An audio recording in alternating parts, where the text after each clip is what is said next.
Okay, I have a big surprise for everybody. Rosh Hashanah is tomorrow evening. That may come as a shock, but it's not tomorrow evening. Sunday. Yeah, but don't push it.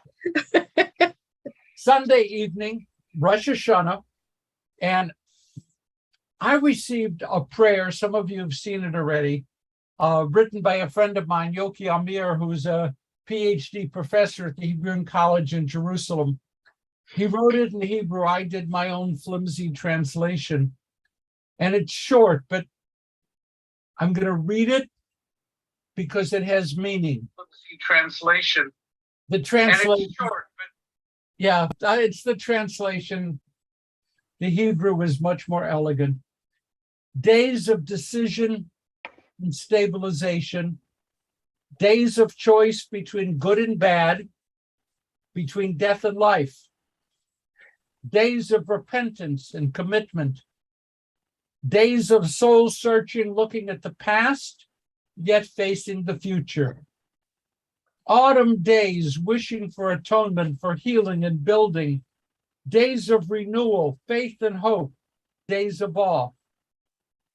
May it be your will, our God and the God of all generations, that you will guide us in the next year toward the better, toward the pursuit of peace and justice, freedom and responsibility. May you establish within us the love of Israel and the love of humankind, and cause to abide in our midst both the awe of God and God's love for us.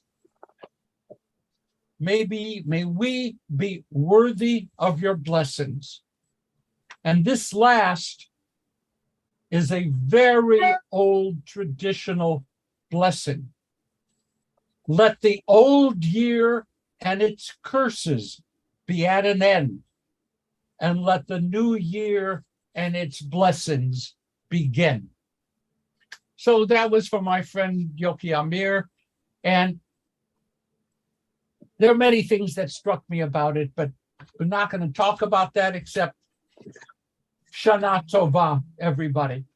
Now, I've had the privilege, I'm not sure, Aviva, have we studied before together? I'm trying to remember. But in any event, for most of us, we have studied together before. And mostly the most important message is nothing that I have written down on my outline, of course, matters as much as your questions. Even though I work for hours on a lesson plan, don't feel constrained from interrupting me with your questions, because really your questions are what makes this thing work. Okay. Before I actually begin the Sedra, talking about the Torah portion itself, I want to point out that the Haftarah, I'm going to kill this. Okay, that's my favorite caller, spam. Nice. The Haftarah for tomorrow morning has a phrase which is incredibly, incredibly important. And we don't normally pay attention to it, but it is in the Haftarah from Isaiah chapter 60, if I'm correct. It'll be chapter 60, even if I'm not correct. Isaiah 61, yeah. In 62, chapter 62, verse 1, the Haftarah for tomorrow, Isaiah makes a statement which has become the byword, the password, the emblem of contemporary Zionism. He writes, L'ma'an Tzion lo echesheh, u'l'ma'an Yerushalayim lo eshkot. For Zion's sake, I will not be silent. For Jerusalem's sake, I will not be still. This little excerpt from Isaiah chapter 61, 62 is something that some of the Israeli pioneers actually died for. They believed in it. The statement was important. For Jerusalem's sake, I will not be silent. And for me, that's one of the definitions of contemporary Zionism. So that's good. Okay. The Sedra this week is Nitzavim. Nitzavim. And it is beginning on Deuteronomy 29:9. 29:9. Normally, why should I teach anything that's normal? Normally, this week's Sedra and next week's Sedra are combined. Nitzavim and Vayelech are combined. Why is that important? Well, Nitzavim itself is really short. And it's like too short. I mean, if you can do 7 aliyot out of Nitzavim, it's going to be like 3 verses apiece and out you go. So usually it's combined with Vayelech. But this year, because of leap year and the other things go with it, we are doing Nitzavim alone. So it makes it a very short, very, very short Sedra. But this is one of the most magnificent Sedras in the whole Torah. It would take you 15 minutes to read it. You will find in it passages you already recognize, because passages from Nitzavim have ended up in the High Holiday Prayer Book.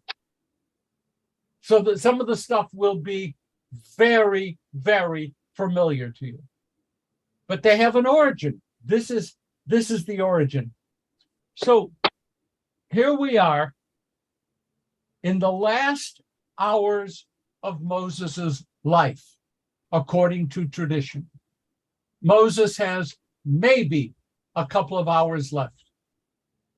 And he is trying to say to the people words, messages, which he's desperate for them to grab hold of and to live with.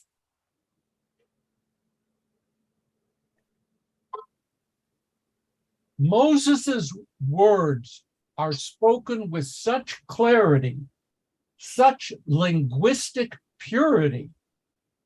Quite frankly, many scholars of the Bible scholar type people, believe that this passage was written after the destruction of the first temple, probably during the period when the Jews, some of them, returned from Babylonian captivity. In other words, there is a sophistication to the language, there is an awareness, there is a beauty which doesn't fit with a desert tribe and doing whatever. This is a very powerful, clear, beautiful statement. Let's just jump in. So we're going to start. And I'm not going to hit my keyboard. We're going to start over here, and let's see what happens. The Hebrew begins. Atem nitzavim hayom kulchem lifnei Adonai Elohechem. You stand, and Hebrew doesn't do this easily. You are standing right now. You are standing, all of you before the eternal your God. What does it mean, all of you? Rashechem, Shiftechem, Ziknechem, V'shotrechem, Kol Ish Yisrael. Who is all of you? Tribal heads, elders, officials, all the, forgive me, it's what it says, the men of Israel. But wait, then it goes on. very interesting. There's a typo in the English. Verse 10, instead of you children, it really should be your tapchem. It should be your children, your women, your children, your women, even the stranger, the ger who is in your camp. Who else is there? From the wood chopper to the one who draws water. What's going on here? What's going on? What strikes you in all of this? This is so rich. Moses is saying to the people, get the scene, apparently, last couple of hours of his life, he's using probably a big microphone, lots of speakers so that the people could all hear him. He is saying, you are standing here this day. Who is you? Everybody, men, women, children, the ger, the stranger, the hewer of wood, the hauler of water. All of you standing here for what? Verse 11, to enter into the covenant of the eternal your God, which God is concluding with you this day with its sanctions. I love to do this. You know my style. Forgive me. I am the person I am. I can't help it. The Hebrew doesn't say with its sanctions. The Hebrew says with its curses. I respect the fact that the translator was trying to make this palatable and, attractive to people, but it's very clear you are entering the covenant with the blessings, obviously, and with the curses. You do remember that last week we read the blessings and the curses, right? Lots of blessings, but many, many more curses. But let's go back. Penina, I have a question for you. Okay. The text starts off, Atem Nitzavim. Mm-hmm. What does it mean? It's kind of like you are witnesses. Well, It's like you're standing up to the occasion. You're standing, right?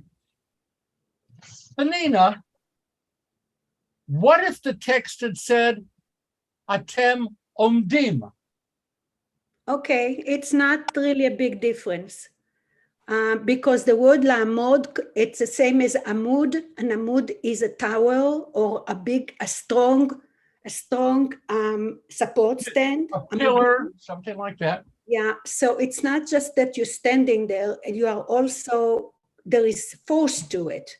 There is power in you standing there.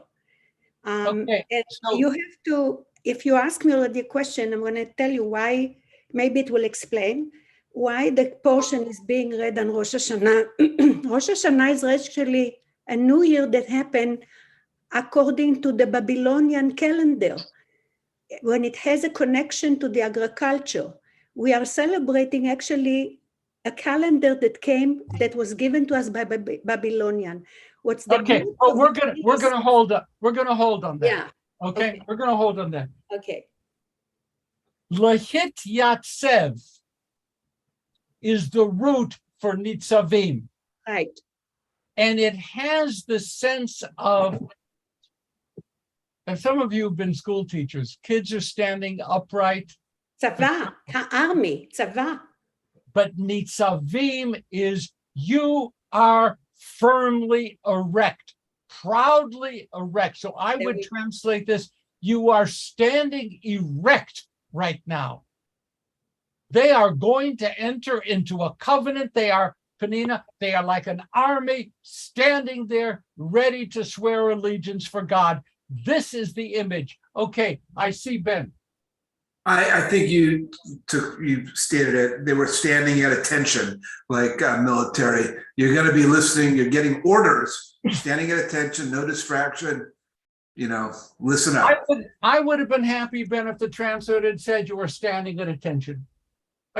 Because that's what Nitzavim means. You are standing at attention. Hayom. Stop there. Hayom means today. The rabbis love Hayom. When is Hayom?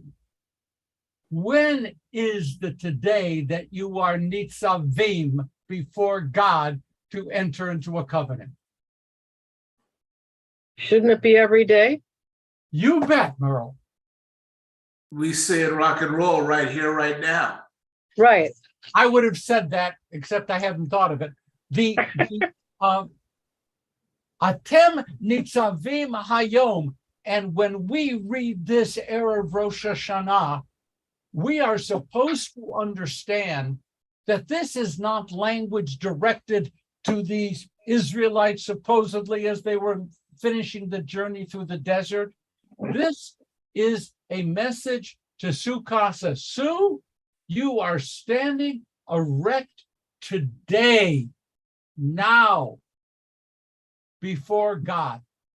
When do we enter that covenant? That covenant is not reserved for the folks in the old days.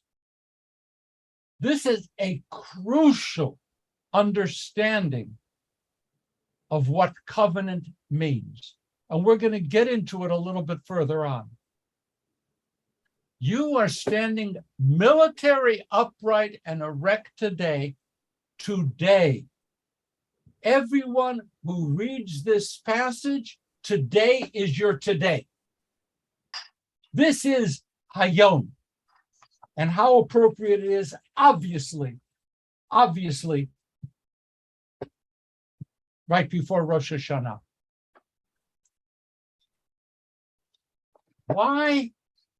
Why would Moses, supposedly Moses, but really the scribes, after the exile, why are they saying you are standing upright today? Why are they saying that? Why is that so important now to connect with covenant?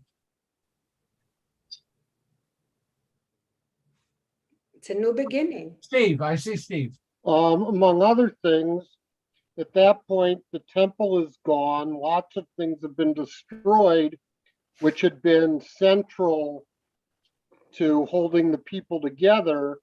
And they're making the point that a lot of this transcends all of that and is inherent in our being and our culture and continues day to day with or without some of the other trappings. Okay, beautiful. Lorraine. Yeah, I'm very much aligned with what Steve was just talking about. I'm seeing it more of you're standing here today because you were not standing upright before, meaning you have gone through a transformation. You have somewhat of purify yourself through the year, like through the experience, learn, and now you're ready to receive the covenant. That's how I'm seeing it. You know, it sounds like such a great Cecil B. DeMille picture. The people are back 50 years after the destruction. They're back in their homeland. And we kind of, swelling music, good stuff in the background. Yay. But these people schlepped on foot from Babylonia back to Judea. They didn't know they were schlepping. They didn't speak Yiddish, but they schlepped. They are living in a destroyed country. It isn't so elegant. It isn't so beautiful. And trust me, it isn't so easy. Not only that, what happens to some of their belief in God's presence during the 50 years they were in exile? What happens? Okay, Pat. Rebecca, please. Rebecca. What came to mind first to me was that they went astray. They built the golden calf. Moses broke the tablets. He hit the rock twice. You know, a lot of calamities occurred as they were going through the desert. And to stand back and pay attention is please. And if you take the assumption that this was written, in fact, after the destruction of the temple, what about the people's faith in God as continuing the connection between the Jewish people and God? What are they thinking? They've been complaining all along. So what do you think they're going to think? Is this really going to happen? And what's going to happen when we get there? We're back here. Yay, we got back to Zion. What about our relationship with God? What about the tithes? What about Sinai? What about all the promises? What still links us to God? And what does the author have Moses saying? The covenant is what links us to God. And we are going to reaffirm the covenant. And that is going to reaffirm this is hugely important. There could not have been a second temple period.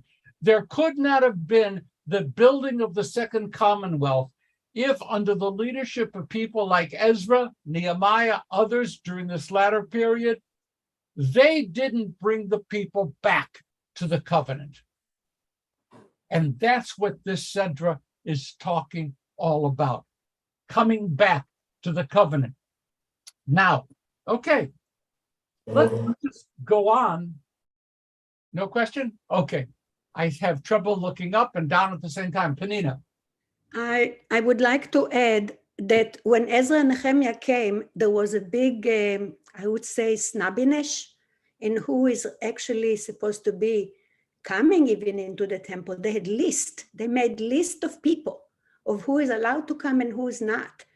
And all the time they had to report to the Assyrian king. It was just supposed to be okayed by the king, everything that was done, not the Jewish king. So there was a big confusion there, even among the people who is like worthy.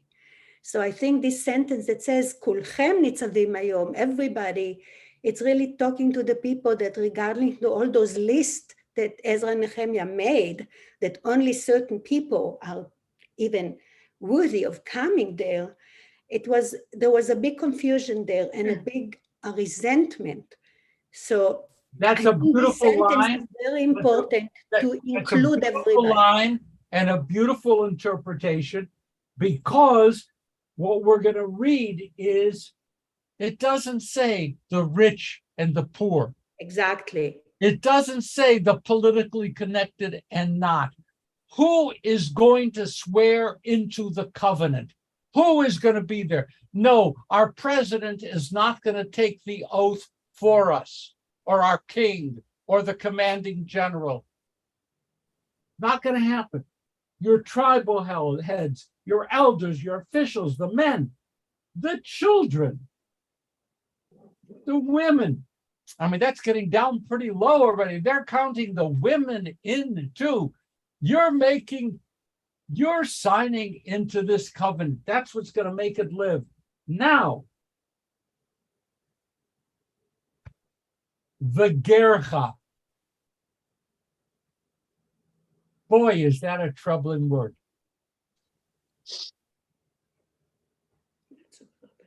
The ger. Okay, Lorraine is raising her hand. I didn't see it. Yeah, I just had a question about exactly what you're talking about. Okay. I'm reading the commentary, and in the commentary, Rashi explains that the ger, right, was there, and some of them, right, had not accepted Judaism. So what does that mean, that if they are there and they are entering the covenant, but they're not accepting Judaism, how does that work out? Are they still, I don't know. What are your thoughts on that? That's cool. Okay. I mean, throwing Rashi at me is pretty serious. Okay, that's good. Now, Um, I'm just saying because I saw the commentary. I wanted to ask you, actually. I No, wanted to no, hear it's your good. thoughts. The role of the convert is interesting because by the time this was written, there were no rules for conversion. Not yet. Not yet. It's going to be later with the work of Ezra, later as the Second Commonwealth comes into being. At this point in time, the ger is any non-Jew who has chosen to live in the community and to be identified with the Jewish people. Okay? And what it doesn't mean, despite what some of my colleagues would like it to mean, what it doesn't mean is the stranger, any non-Jew, anywhere, everyone in the covenant. No. No. These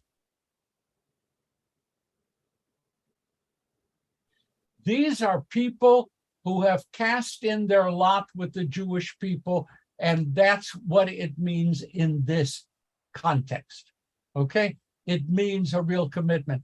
And I'm going to say something which is very controversial, but what the heck? You know, Rosh Hashanah, Sunday night, we'll wipe it all out. We Jews in Los Angeles, 2023, 57, almost 83, to have more categories of Jews. We have to be clear about certain things. We have in our community significant numbers of non-Jews who will never officially convert to Judaism, but who are raising Jewish kids, creating Jewish families, and being strongly supportive of Jewish identity. Today, we have a category for them, non-Jew. That's not sufficient. We have to find a way to signal inclusion. The way, as I indicated, the word ger talks about someone who is already casting their lot in with the Jewish people. We have to do better than just using exclusionary terms. Okay, I see Rebecca. Okay, well, that's why I think this passage includes all children and all wives, because we know that wives were not always within the clan or within the tribe, so to speak, that they married, the Moabite, not the Moabites, the Midianites, for example. Yep. Moses married a Midianite. So she has to be included right into this covenant. And that goes into what you just said, is that there are people that are going to be outside of the faith, but this passage that Moses is saying is you're going to have people that are outside of the faith, but they have to be included within. Don't leave them out. Don't discriminate. We have to have a category of inclusion, a respectful category of inclusion. We don't have that. Steve? I just want to add that some of those people, like my son-in-law, practice no other religion, belong to synagogue, participate in synagogue life. In some ways, he lives more of a Jewish life than people we would readily acknowledge as Jews. Steve, I'm totally in agreement with you. I'm just focusing on inclusivity as opposed to. So am I. I'm saying we shouldn't be excluding people like that. They're often far more involved in our community even than people whom we otherwise include. And I'm going to cut out the last half. What I want to do is include. Okay. I don't evaluate the others. They deserve inclusion. Oh, I'm not doubting that. I'm just saying they do, as does this other group. I don't mean to exclude them in any way. Super. Okay. I see. Okay. Coming in from Brad. Hi, Brad. How are you feeling? Brad, how I'm are you- feeling good, Rabbi, and I'm outdoors here, so there may be some noise. But so I'll make my comment real quick, my question. What I'm trying to understand is the circumcision being the mark of the covenant. How does that reconcile then with these other groups being included in a covenantal relationship? And we also have instances, if you remember from the book of Genesis, where joining the Jewish people involved the circumcision of the males. Very definitely. Very definitely. We're talking categories, Brad. There are different levels of affiliation with the covenant. For men, even back then, the affiliation certainly included Brit Milah. For women, it most often included marrying into the people. And what we're saying here is, beyond those formal requirements, there is the availability of intention. These people feel themselves a part of the people, and they will take covenantal obligations upon themselves. If you want to say not the full menu, you're right. Not the full menu. But they are much more than just michutz lagvul, outside. They're not outside. Come back at me, Brad, if I didn't respond to you. No, you've responded. It's I guess I have a very narrow concept of what is the covenant. So maybe that's my problem. I mean, I understand welcoming the stranger into our midst, et cetera, but when I think of the covenantal relationship, I think that it's predicated on the brit. You know, like I say, this is, I'm struggling with this concept of enlarging it to other groups, including the ger.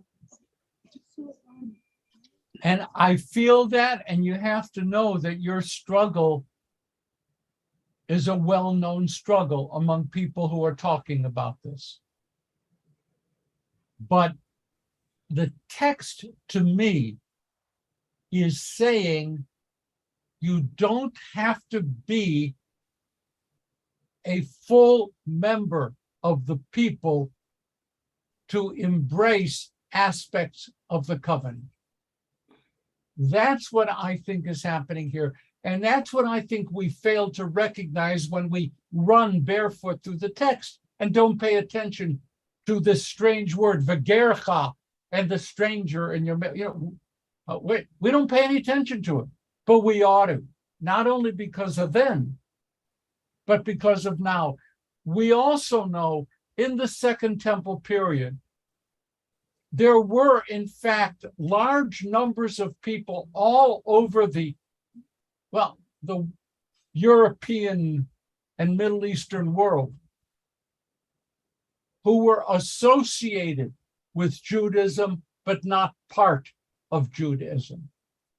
And one of the things that Pauline Christianity did, not just trying to do, did, was to wean those people who are, if you will, halfway there into Christianity.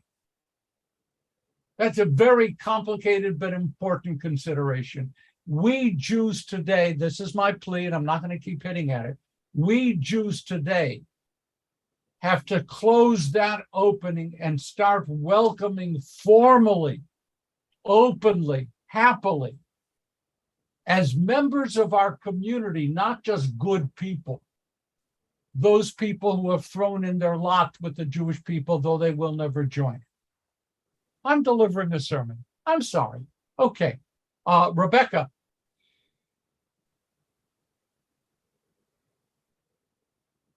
Well, But I'm wondering also too, during World War II, having just watched US and the Holocaust, how many Jews did not do the brit during that- World War? yeah, that's also true. There were many Jews, by the way, Rebecca, not just then, but also today. Today, as a matter of environmental, ecological, whatever, there are small numbers of young Jewish adults who do not want to circumcise their sons because they feel it's impositional and attacking the body without permission and so forth. So that is not rare. Panina. Okay, I'm going to try to simplify it. During the during the exile in Syria, excuse me, a lot of the Jewish people actually assimilated very, very strongly. And we have the story of Esther to tell us that Esther actually, her name is from the goddess, a Persian goddess by the name of Ishtar. And Mordechai was the name of a god, was Marduk. And the assimilation was so strong. So when they finally came back to build the second temple, this is exactly what was going on, that there was a separation, tried to kind of like separate by the people who led this whole thing. It was in charge actually, because the king was still in charge. You were supposed to report to him on every aspect. And Okay, we're gonna have to move on from Esther. Can I ask a question, Rabbi? Yeah. My hand has been up a long time. Sorry, I didn't see it. I'm doing the electronic hand. My eyes are poor. Okay, please. It's Miriam Alperin. Yes, I know it's Miriam. Thank you, Rabbi. I understood, and please correct some of my facts, which might not be correct. I understood for so many years, starting with Paul and Pauline Judaism or Christianity, that becoming circumcised was a major prohibiting factor and a major no-no to men who want to become Jews, but who would not go through that particular exercise and circumstance and a lot of pain. Today, I heard the word tipat dam. Yes, I understand it as a drop of blood. yes. Now, today, is there such a thing, or am I incorrect, Rabbi? Is there such a thing as men circumcising without the full huge circumcision and just doing a tipat dam symbolic of circumcision? The answer is yes. Huh. When was the last time I answered something briefly? Okay. Yes, the answer, hatafat dam, tipat dam, the drop of blood, is very often used today in adult conversions. Yes. Thank you. And thank you for that. Risa.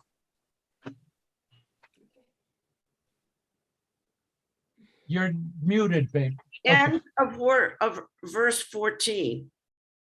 Not with us here this day gives us the chance to talk about the ger of the future without having here any concern about an official conversion, but anyone who wants to join us is included in standing here at attention. And Yes. I think that's a very important line. I don't think it means just and going forward to the future. I think it means being willing to accept all those who choose to stand at attention. Thank you for that. One of the things that I really enjoy doing, and we're doing a lot at Wilshire Boulevard Temple, is working with Rabbi Shapiro on his Introduction to Judaism program. And I do a lot of teaching in that program and serve on the Beit Din, the court that eventually approves and sets people up for mikveh and so forth. One of the things that I say, and I say it with meaning, that the new convert was actually standing next to me at Mount Sinai. I say that and I mean it. Sure, it's a metaphor. I don't mean it literally. But as a metaphor, it means when someone embraces the Jewish people, that person is a part of the Jewish people from the beginning, from day one. As a matter of fact, the Gemara makes clear, you are not permitted to say to someone, you know, as a convert, maybe you feel this or that. That, my friends, is a no-no. You don't do it because the person standing in front of you is as Jewish as your grandfather. Okay? And to point out to someone, oh, they're only a convert, is a violation of Jewish law. So when it says, Risa, you stand this day, Atem nitzavim hayom, kolchem, the rabbis and the Talmud jump on kolchem and say, every Jew or every person who will ever join the Jewish community is in that covenant from the beginning. If you understand, Steve raised the question, it's really important, the notion of inclusivity. We, from the beginning, inclusivity is part of how we approach the non-Jew. And somehow, in today's world, there are a lot of people out there who feel that belonging to Judaism is like a very exclusive country club. And I've had circumstances prior to a wedding where a ger or georet, a convert, is involved, when the parent of the Jewish member has said to me, you know, Rabbi, I'm really disappointed my son isn't marrying a Jew. Have I heard that? Oh, yeah. Lots of times. Lots of times. And I, being a saint, do not attack them physically. Mentally is a separate question. Merle.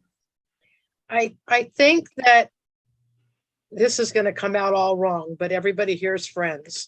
Is those who are Jewish, who choose not to support the Jewish community as a whole, in whatever way they choose not to support it, versus those who are not Jewish and choose to support us, whether it's financially, whether it's by education, whether it's being a part of our community and our family and all the things that that person or those people could be. I almost feel like I appreciate them, and one of them participates in this group, and I think she's on an airplane, so she's not hearing this.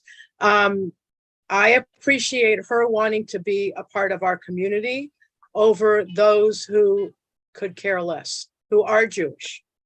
And in the spirit of Rosh Hashanah, I'm going to cut back half of what you said. I totally agree with you that such a person is part of us. I will not judge the Jewishness of other people. I just... No, we can't. I mean... Look, if you're not a synagogue member supporting the rabbi and all the programs of the synagogue, you are clearly evil. I would love to be able to say that in public. However, I wouldn't survive that long, okay? No. You, Merle, come at your involvement in Judaism full force in every possible way. And Schlemazel down the block has two Jewish parents and a love for corned beef. In my eyes, they are fully Jewish on a path. I just wish Schlemazel would realize he's on a path and not be satisfied with where he is. But I won't judge them. I can't. Cindy. There's a whole new component in this day and age with the DNA testing, where if someone converts out of Judaism and maybe is identifies as Catholic now, they could do a 23andMe test and come out as Jewish. And people who convert into Judaism and fully embrace it, their DNA would not show it. So it's just a new thing that we have to deal with. Well, honestly, DNA would reveal very little about our religious identities. I did a 23andMe, and I got back a very astonishing thing. I'm something like 99% Eastern European Ashkenazi, boring. And that would willingly, happily indicate probably Jewish. But as an instrument of defining who is Jewish and who is not, I'll tell you, Cindy, the world is changing so rapidly. I am still among the elderly who read the New York Times obituary and pick out the Jewish names and read about them. Okay? Do you hear the phrase Jewish names? What the hell is a Jewish name? I will share with you, just with you, Cindy, and I don't want anyone else listening. Way back, yeah, thank you very much. Way back when I was we were in Massachusetts in the early 70s.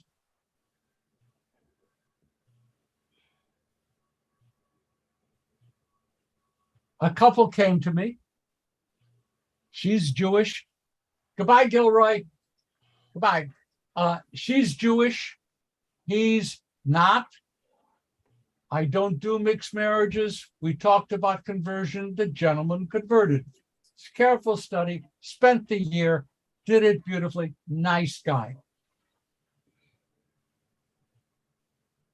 I, however, did not take all of the courses in rabbinic counseling that I should have done.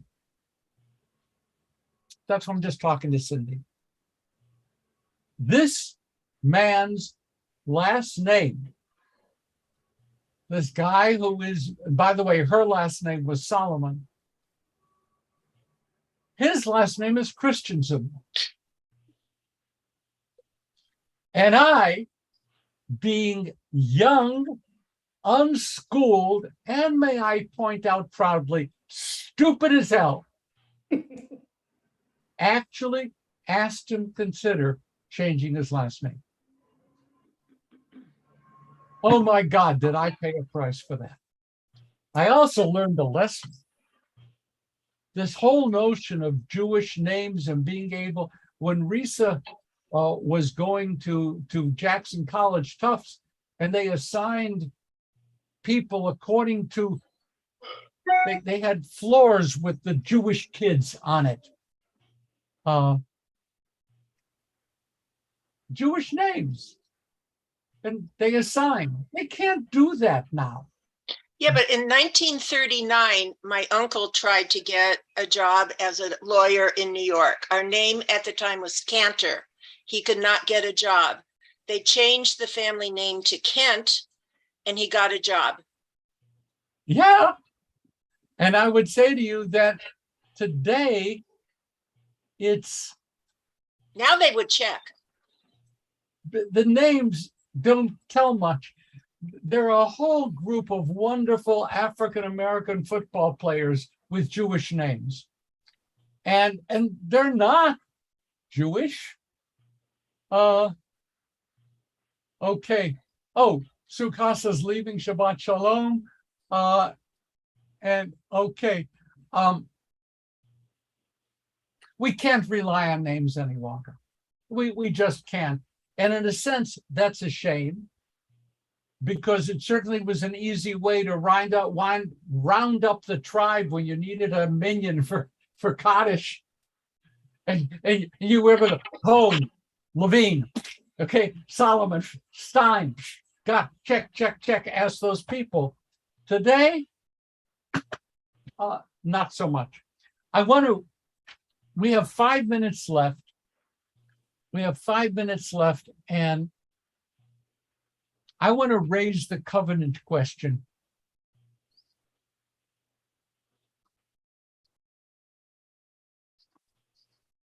What gives any generation the right to impose its commitments on the succeeding generations? This is a very serious question. When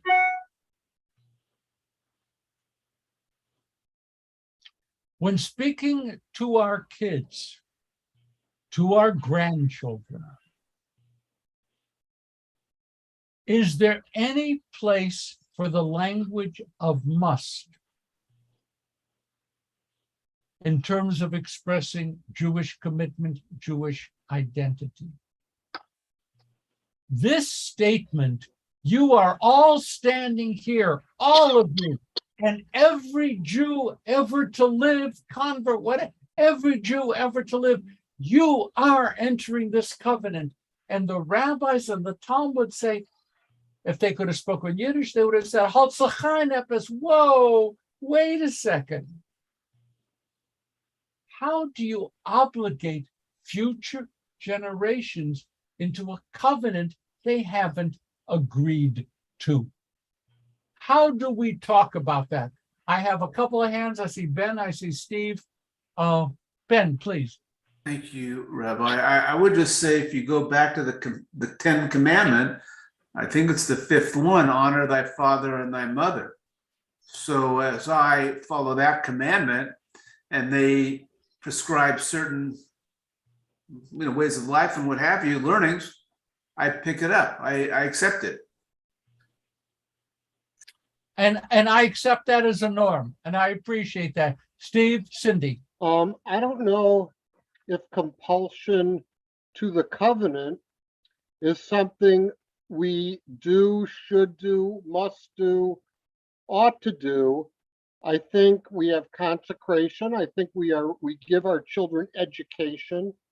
We want them to embrace it. And we hope that through what we give them, they will accept the covenant. But ultimately they make a choice, and you have bat mitzvah, you have confirmation, and these are steps. It's very hard by that age to make them do things. And what you do is you provide an environment, and you hopefully create it so that they want to accept the covenant. I don't know that you can impose it on them. Thank you. Cindy, Penina. The United States has a constitution that was written with none of us agreeing to it. And although we can make tweaks, it still governs us, and we weren't there 200 years ago. Well, some of us weren't. Some of us were. Okay, we are committed into a communal structure. But, Cindy, is it not true that we could pick up and leave? We could renounce our American citizenship. We could become citizens of Belize. And some people choose to become of another religion other than Judaism and convert out of Judaism. Yes, yes. Penina. All you could do is be an example. And also it works the other way. When somebody is very too Jewish for your taste, you still have to understand their points and accept them, and also don't talk negatively about them. So in other words, be an example. What is too Jewish? Exactly. There is no such a thing as too Jewish. Absolutely. Right. Okay, thank you. Ray. Thank you. And this is too big a quandary for just a minute or even just one session for all of us, but I'll take a stab anyway. I do feel that the very nature of what we mean, even when we consider covenant as contemporary Reform Jews, is its own special and probably slightly different for every single one of us category as well and framing. But I think that's essential too, because if we looked into our own hearts and our own practice, I think we probably, few to none of us, would find covenant in the sense of an explicit contract fulfilled materially to the letter, or wouldn't even be able to say what that contract would look like were we to put on paper our own faithful practice. And I think that the problem becomes multiplied when we look at the next generation. If we were to demand, you must do the covenant, and we cannot even explicate the covenant that we ourselves follow. It seems to me that really the most compelling path toward leading the next generation to observe the covenant, and also, not coincidentally, perhaps the only available path, as well as the most compelling one, is, as Panina said, by example. We have to demonstrate that we have reached our advanced age and stage of living the covenant in a way that demonstrates incidentally that this is profoundly meaningful to us. And by observing our authenticity, hopefully we are authentic, then the next generation will pay attention and find something in it to take according to their conscience. But I don't believe it will stick if we try to take a didactic or specific approach to what the covenant is and why they must do it. Thank you very much. And the last word goes to Brad. Well, Rabbi, I once had the covenantal relationship described to me as a suzerain-vassal relationship. In other words, one of mutual obligations. We have obligations to God. God has obligations to us. That's the nub of the covenant. And I don't see how you can enter into that kind of relationship without some active step. In other words, just being born into it is not, yes, the circumcision is the mark of the covenant, but to really be in a covenantal relationship, to me, implies some active step to be in this relationship of mutual obligations. Beautifully expressed.